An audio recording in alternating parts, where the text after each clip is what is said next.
Hey guys, welcome to the Hacked Existence demo of the new Meshtastic UI. So this is the update we've been waiting for. This makes everything work self-contained right on the TDeck. So you don't have to have a phone or a tablet. You don't have to download the app. You don't have to Bluetooth to it. You don't have to configure it. You can do all that right here on the TDeck. So in addition to making it all self-contained, the Meshtastic UI really changed the game. This is now easy enough and intuitive enough to where I can hand this device to somebody else and we can have comms. There's no training involved. So here on the home screen, we've got a whole bunch of information. This is all scrollable and you can scroll through all that. Over here we have all of the stations that we've seen. The next button down is our chat history, and so here you can see all the people talking on the mesh.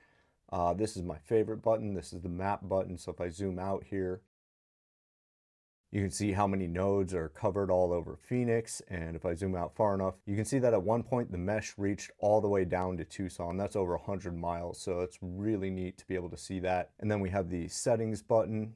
In here you can configure everything.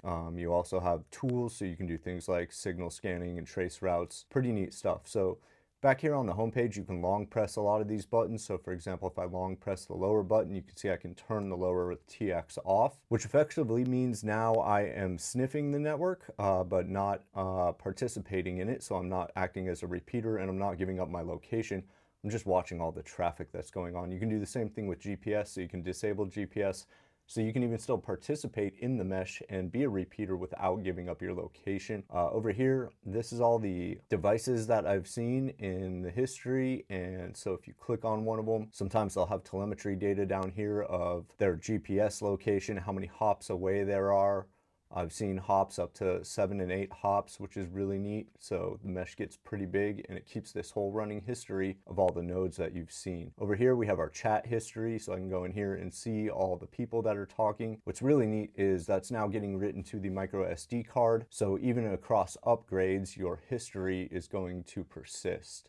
Over here on the maps, so if you long press the map button, you can switch which map pack you're using. On the blog post introducing Meshtastic UI on the official website, they show you how to download 3 or 4 of the default maps. And then I got this one up here from a Reddit post by Z Miguel, where he went ahead and generated much deeper zoom levels so that we can zoom way in on the map and see stuff all the way down. And then in your settings, you can configure all the different things. So you can put it on your Wi-Fi, you can turn screen lock on and off, you can calibrate the brightness, you can change your zone. One thing to notice is that under reboot and shutdown is the Bluetooth button. If you hit that, you can pair it to the Bluetooth app, but you can only use Bluetooth or the Meshtastic UI at any given point. Another fun hack is Alt and B turns on the keyboard backlight that you can't see because of the lighting in here, but it's pretty neat to light up that keyboard and keep it turned on.